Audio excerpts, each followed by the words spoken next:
ज्यांना आपण शेवटचा निरोप देण्यासाठी आपण सर्वजण या ठिकाणी थांबलेले आहात असे आपल्या सर्वांचे लाडके अण्णासाहेब दोडके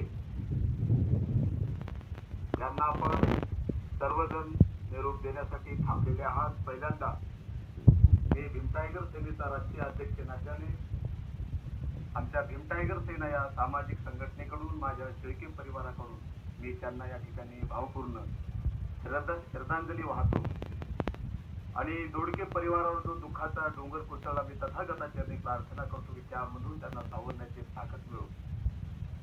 मुळात अनेक मान्यवरांनी सांगितलेलं आहे माणसाचा जन्म हा मरण्यासाठीच असतो। हे सत्य 2500 वर्षापूर्वी तथागत गौतम बुद्धाने सांगितलं। पण मला वाटतं माणसाचं मरण जरी अटळ असेल निसर्गाने जो जगण्याचा अधिकार दिलेला आहे त्या अधिकारावर खऱ्या अर्थाने या ठिकाणी निसर्गाने अन्याय केलेला आहे। कारण अण्णाचं मरण हे वय जाण्या एवढं नव्हतं पण ते गेले हे अंतिम सत्य आणि तुम्हाला आणि मला स्वीकारण्याशिवाय कोणताही पर्याय नाही। आता फक्त त्यांच्या आठवणी त्याला बघितल्यानंतर मला एक भीम टायगर असा आठवायचा। भाषणात एक माझा शेर नेहमी म्हणत असे आज खऱ्या अर्थाने तो शेर आमच्या अण्णाला लागू होतो। तूफानों में दिया जलाता है वो है भीम टायगर, तूफानों में दिया जलाता है वो है भीम टायगर, पत्थरों में फूल खिलाता है वो है भीम टायगर। कुछ लोग जीकर भी मरते हैं मगर जो मरकर भी जीता है वो है भीम टायगर। आज खऱ्या अर्थाने अण्णा आपल्या शरीराने जरी गेले असेल आज त्यांच्या नावाने या ठिकाणी जिवंत आहेत। मी नेहमी सांगत असतो अण्णाचं घर आमच्यासाठी चांदी होती, अण्णाचं घर आमच्यासाठी सोनं होतं। काही लोक ज्याच्या घरात सोनं आहे त्याच्या घराला किंमत देतात, ज्याच्या घरात चांदी आहे त्याला किंमत देतात। परंतु खऱ्या अर्थाने सोन्यासारखं जर घर सोन्याचं असतं तर अण्णासाहेबांचं होतं। कारण आमची अशी व्याख्या आहे ज्या घरात जातीसाठी माती खाणारा, ज्या घरात सिनारे औलाद है आंबेडकर के औलाद है म्हणणारा, ज्या घरात स्वतःचं सिर पावसाळा असेल उन्हाळा असेल हिवाळा असेल कशाची पर्वा न करता तळ हातावर घेऊन फिरणारा हा बाबासाहेबांचा आणि अण्णाभाऊसाठीचा लाभ राहत होता। म्हणून हे घर आमच्यासाठी सोनं होतं। परंतु त्यांचं जाणं आपल्यासाठी अंतिम आहे, पर्याय नाही आपल्याला आता। आणि म्हणून एवढंच सांगेल आज खऱ्या अर्थाने तो आवाज हरवला। खऱ्या अर्थाने आमच्या अण्णाच्या पत्नी आमच्या भगिनी त्यांचं खऱ्या अर्थाने या ठिकाणी अत्यंत महत्वाचं नुकसान झालेलं आहे। हे तुम्हाला कदाचित माहित असेल माणसाचं नुकसान ज्याची बायको जातं आणि ज्या ताईचा नवरा जातं ते दुःख ती जागा जगाच्या पाठीवर कोणी भरून काढू शकत नाही। लेकराचं काय राहत नाही, लेकराला बायको झाली लेकरं झाली की त्याचा कुटुंब तयार होतं तो रमतो। पोरीचं लग्न झालं तिला लेकरं झाले ती तिच्या कुटुंबात रमते। पण खऱ्या अर्थाने उघडी जर पडली असेल तर आमच्या अण्णाची पत्नी ताई मला वाटतं मी परत तथागताची प्रार्थना करतो की ते ताईला आमच्या दुःख पेलवण्याची ताकद करू।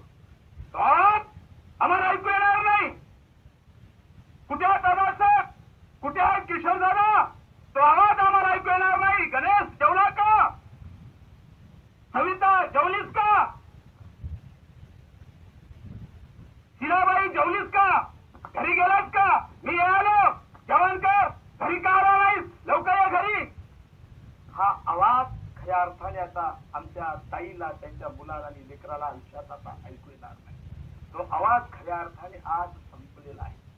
आणि म्हणून जेव्हा किशोरदादांनी मला सकाळी सकाळी फोन केला मी रात्री उमरीचा धम्मचक्र प्रवर्तन दिनाचा कार्यक्रम करून सकाळी 10-11 वाजता उठलो। मी बघतो 5चा किशोरदादांचे मला कॉल मिस कॉल, परंतु मी स्वप्नातही विचार केला नाही की ते कॉल असा असेल म्हणून।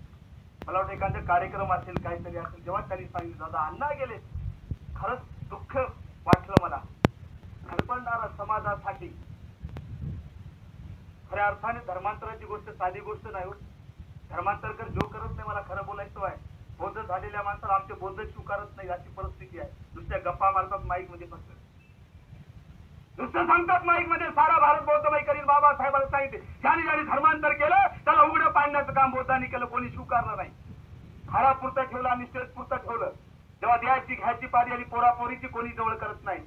4थी पोटचा 5वी पोटी पोटचा तयार करा म्हणतात हे दुःख आहे। आणि अशा परिस्थितीत अण्णानं हे चॅलेंज स्वीकारलं. साधी गोष्ट नाही, वाघाचं काहीच लागते.